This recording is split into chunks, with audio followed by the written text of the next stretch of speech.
What up, though, y'all? It's Chris. Appreciate you connecting with me while I do my 10,000 steps today. Y'all saw that step count yesterday. I had 17,000 and some change. I was really out there moving at UMaCon, and I didn't even stay late. I was only there a few hours. I ended up leaving my boys there and then going back to get them because, it was cool and all, but it's just not my scene anymore. I've long since, I'm not gonna say outgrew it, but just moved on from, all of the anime and game stuff. I still enjoy a game here and there, or, to revisit some of the old stuff, get in some good moments in DBZ here and there, but, it's just not my thing too much anymore. But they had a phenomenal time, so it was all worth it. Shout out to you guys, my subscribers, of course. Can't forget to mention y'all, new and old. Thank you for joining me for the ride to 5,000. Let's continue to get those numbers up. And let's hop into the topic, which is the red pill dead? That's the thing. People are talking about it. Oh, the red pill is dead. The red pill's dead. No, it's really not. No, the red pill is not dead. It's taken a hit though. It's not as trendy as it once was, and I think that's largely because, well, there's a few factors really. The newness of it has come and gone. When there's a new trend, it's really hot. People are talking about it. People are making all types of videos about it. You got a lot of new people jumping into it because it's trendy. That's basically what it is. It's kind of run its course as a trendy topic, but it's not dead. And also, things happen to a few prominent people in the red pill space. KS, we lost him a couple years ago. In my opinion, that was the first major blow. KS passed away. So it just really wasn't the same. But there seemingly was a floodgate of people that were trying desperately to fill his space. There's a guy right now, and I'm not going to drop his name because I'm not trying to make fun of him or be disrespectful in any way, shape, or form. But there's a guy right now that, just based on the style of videos that he does and the way he dresses, it seems like he's really trying hard to kind of step into KS's, shoes. And that's just never going to happen. There's never going to be another one of him. You can't be the next somebody else. You can only be the first you.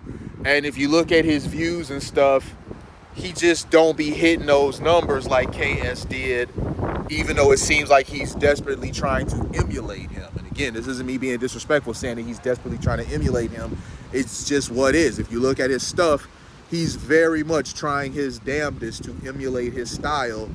And had KS never showed up and this had been his own idea, he probably would have blew up. But because there was somebody before him that just really hit the mainstream like that, because KS really did hit the mainstream. You got people that don't even know what red pill stuff is, but they knew who he was. My mother knows who Kevin Samuels is, okay? And she really don't even be on YouTube like that, except here and there to lurk and watch my stuff. Shout out to you, Mom, if you watching this. So that was like first blood, if you will. Then you had the situation with the Tate brothers. They were very, like it or not, they were very prominent in the space. A lot of people looked to them for what they had to say. They wanted to hear their views and opinions on stuff. They had a huge following. Tate managed to become the most Googled man on the planet. That's quite an achievement. So you can't say that he's not prominent, and the dude hit a metric like that. Never before and possibly never again will a guy in that space be able to do that. He really hit a niche. He found a loophole in the algorithm that didn't exist before him and has now, I'm sure, been closed. So there's definitely not going to be somebody in the space that is going to hit it quite like him. So the Tate brothers, They kind of got deplatformed on just about everything. They were facing the legal woes. They, because of it wasn't so much the legal woes as it was the deplatforming on pretty much everything that, was relevant at the time. I think they might have been doing Rumble or something ultimately. But at that moment, like, Rumble really wasn't that big of a deal. Like, it's gotten bigger now, but Rumble was largely a non-player, and they ended up over there. YouTube, Twitch, these are still the most popular platforms. These other ones have gotten bigger than they were, but they still aren't quite there where Twitch and especially YouTube are. So them being deplatformed took a hit for the red pill because it kind of stifled the voice a bit.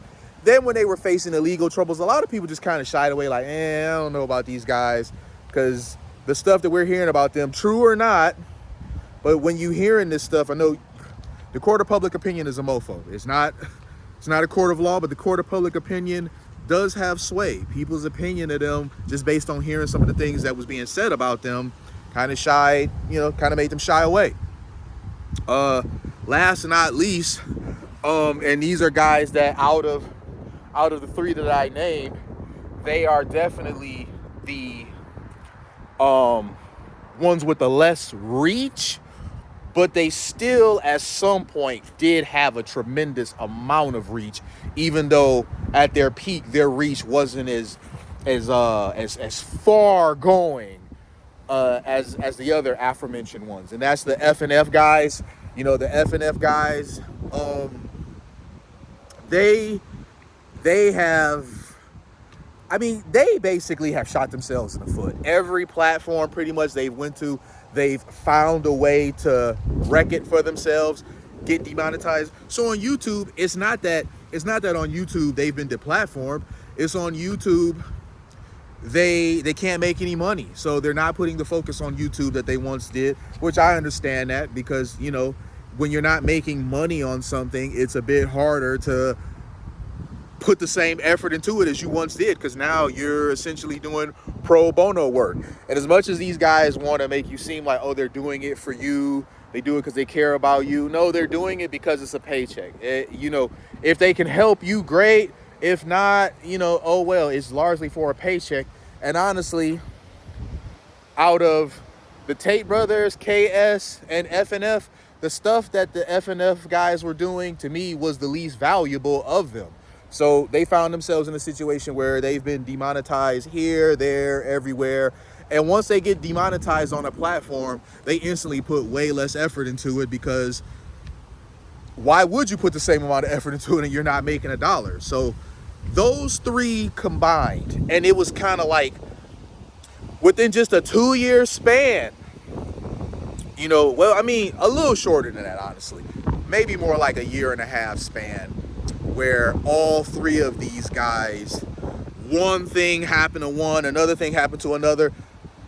3 different things happened to these 3 different entities. The things that happened to these 3 different entities were way different from one another, but all of them kind of one after another being either removed or silenced or reduced in the space collectively had this effect. So I think Red Pill is here to stay. I don't think it's going anywhere, because the foundation of Red Pill, the base principles of Red Pill, are still beneficial to young men. It's just that a lot of bad actors came in with all their, we hate women. Women are hypergamous, isn't that? So what? Women are hypergamous, and I'm glad women are hypergamous. I'm glad that if I'm a better option than you across the board, that she's gonna pick me every single time. That's gonna force you to compete, which you should be doing as a man. You should be out here competing. Get up off your behind, compete, and stop thinking that you deserve a bad bitch because you're nice, because you simping in her inbox, giving her compliments and whatnot. I don't do any of that, and I'll still get her. You could have a girl right now, honestly, and this isn't me just being bold, this is me just speaking what if. You could have a girl right now and I could probably take her from you.